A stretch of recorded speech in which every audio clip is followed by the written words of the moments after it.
we went to Easter, and then we went to Emmaus, and then last week Jesus went and rounded Peter up. And we're going to spend a little time with Peter. So if you want to turn to 1Peter, it sits back behind Hebrews and James. If you get to John's letters, you went too far. And if you make it to the Revelation, you're right out, back up. So 1Peter. And we're going to hit 2 whole verses today, but I'm telling you, that's going to jump straight into the deep end of the pool. So he's going to, just in his greeting to the church, it's like an iceberg. He's going to make a couple of statements that are just going to show you just a bit, but underneath what he says is some amazing stuff. So I'm going to start out by just reading it to you. It's just the first 2 verses, and then we'll back up and we'll just kind of slow walk through this. But 1 Peter chapter 1, verse 1 starts like this. Peter, an apostle of Jesus Christ, to those who are elect exiles of the dispersion in Pontus, Galatia, Cappadocia, Asia, and Bithynia, according to the foreknowledge of God the Father, in the sanctification of the Spirit, for obedience to Jesus Christ, and for sprinkling with his blood, may grace and peace be multiplied to you. Now, I mean, that sounds pretty harmless when I just read it, right? But I really wanted to spend some time because it's common in the New Testament for us to go, well, you know, this is a letter, and at the beginning you have this greeting, and at the end you just have them kind of close it. Then we skip past those parts a lot of the times because we think, well, you know, it's no big deal. He's just saying hello and goodbye. What could possibly be in there? And I tell you, when we rush past parts of the Bible for any reason, it's a mistake. God doesn't waste a word. It just doesn't work that way. He wrote this one book, okay? It wasn't, you know, there's not a volume 2 that was passed off to a guy and that's, you know, in a vault in Utah now. It doesn't work that way, okay? One book. Several guys, okay? Lots of different backgrounds among those guys. Put pen to parchment or whatever they were writing on, animal skin, tablet, you name it. But one author, and his name is God, in case you're wondering, working in those guys and through those guys, and we got one book. How do we know they got it right? Well, because again, God is the author of God's book. We mess it up left and right. I might mess it up today. And having said that, that's why it's important for you to have one and to read it. And don't just take my word for it. You know, wear it out. And, you know, get one and have the cover falling off of it and duct tape it back together and highlights and underlines, whatever you do. But here's the thing. Don't go through life with a pristine condition Bible. Because it's not doing you any good. Anyway, Peter is writing this letter. He says who he's writing to. He's writing to the church. But just to let them know who they're hearing from right out of the gate, he says, Peter, an apostle of Jesus Christ. Well, what's the big deal about that? Well, let's talk about Peter a little bit. Fisherman, right? By trade, it's his job. Had a family, had a household. That, you know, it wasn't lost on him that to follow Jesus, he was leaving that behind. He even mentions that to Jesus. And Jesus tells him, hey, listen, there's nothing that you're going to give up, that it's not going to be made up to you. Jesus is talking about, you know, eternity and eternal life through him. But sacrifice, walking away from a business, walking away from a family. And I don't think he was like a deadbeat husband or dad. I think he was dedicated to the gospel, and for 3 years he followed Jesus. It's very easy to crack on him because he's hot-headed and impulsive at times, and he says some dumb things at Peter is the first one of the apostles to make the statement that Jesus is the Christ. And Jesus, calls attention to it. Hey, yeah, listen, you didn't just figure that out, though, Peter. God has revealed that to you, but you ain't wrong. Then shortly after is one of those blow-up moments where Jesus is going to talk about what's coming for him. A death is in his future, and Peter, God forbid. Jesus says, "Get behind me, Satan." That was Peter that Jesus said that to. That's a rough moment. Peter takes sword in hand to defend Jesus. Now, again, he was a fisherman. He wasn't a good sword fighter, so he just whacks a dude's ear off, which is kind of lame. But again, one guy ran away naked from that whole ordeal. Okay, they grabbed him by the robes and he ran away naked. At least Peter was willing to fight. Then he also backed up his willingness to fight with denying Jesus 3 times. One of those, we know for sure Jesus was in earshot, and their eyes met. Jesus goes around him up. We talked about that last week. Because when Jesus made that statement about, hey, listen, I am going to use you. You are going to be moving this forward. Strengthen your brothers and feed my sheep. He hadn't written Peter off at all. He wasn't expecting Peter to be great. He was expecting Peter to say, yes, Jesus has the great already covered for all of us. And as far as we know, he does that.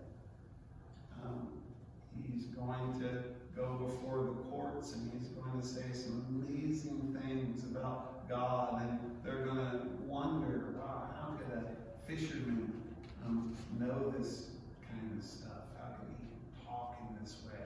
How can he speak so well? He's just a blue-collar guy. We're guys who studied God's Word for a living.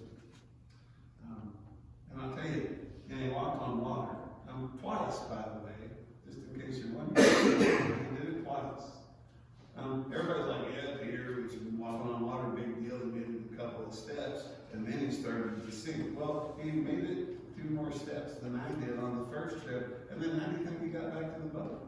It doesn't say Jesus carried him, it said Jesus helped him out, and then returned to the boat. He walked on water twice. I have walked on water exactly this many times. Just saying.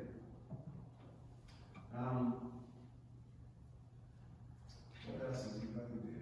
Well, he's going to move the gospel in the church forward. When Paul goes back to Jerusalem to meet with the apostles, Peter's one of the guys that he goes and spends time with. Now, this is an important distinction. I'm going to put this in here just because you need to know. Peter or any of the apostles did not teach Paul the gospel. Okay? They never did. Paul says very clearly that it was Jesus who revealed the gospel to him. Just like with the other apostles. He learned from Jesus. Resurrected Jesus. Okay? Same Jesus who blinded him, knocked him off the horse, taught him the gospel. When he went back to meet with the apostles, it was confirmed we were all teaching the same gospel because there's only one. Okay? And they didn't try to stop him. They sent him on out. He went back to anyway. So they didn't teach him the gospel. Jesus taught him the gospel. But one of the folks who was considered a pillar of the church, Peter. Your Catholic friends might refer to him as the first pope. He wouldn't. Okay? There's no papacy that started, no ruling. It goes straight from God's lips to my ears and my lips to you. That's not something biblical. And Peter would have shot that down wholesale. So he's not the first pope. Okay?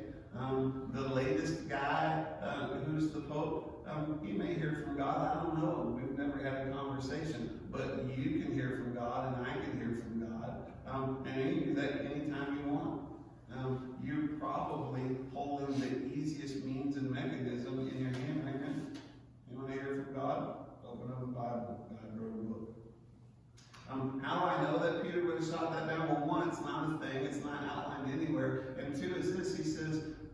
Peter an apostle of Jesus Christ. He doesn't say the first apostle, the first among the apostles, numero uno, Peter, the rock, Jesus' number one guy. He doesn't say any of that. He doesn't bother tell you, hey, Peter, the guy who saw Jesus in his glory, along with Moses, on the Mount of Transfiguration. He doesn't drop any of that stuff. In Elijah too, Moses. He doesn't. He's like, Peter, I'm not a big deal. Man, do I know a guy. And I want to tell you about him. So he's not making any kind of pretenses. He is just saying, I'm just a servant of Jesus. That's important. It's the same standard that anyone that we let in front of us should be held to. Okay? So me, guys with satellites and TV programs, and guys that are down on the street corner just preaching to whoever happens to walk by, every single person who gets in front of you and they're like, I'm God's guy, should be held to that standard. Okay? You're not a big deal. You shouldn't be making a big deal out of yourself. There's a story, and I forget the guy. I think it might be Greg Laurie. But someone was telling stories about Billy Graham and talking about, getting to ride in the car with him after one of his meetings, and they're just gushing because Billy Graham is one of their idols, and they're just, that was so awesome, and this, and this, and this. And Billy Graham turns around and says, it's just the gospel. Kind of like, duh. It's the gospel. Of course it's wonderful.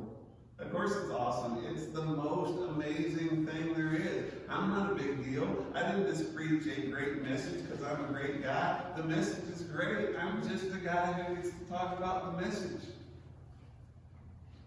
Jesus doesn't need me at all. The fact that he's willing to use me, this shows you just how amazing he is.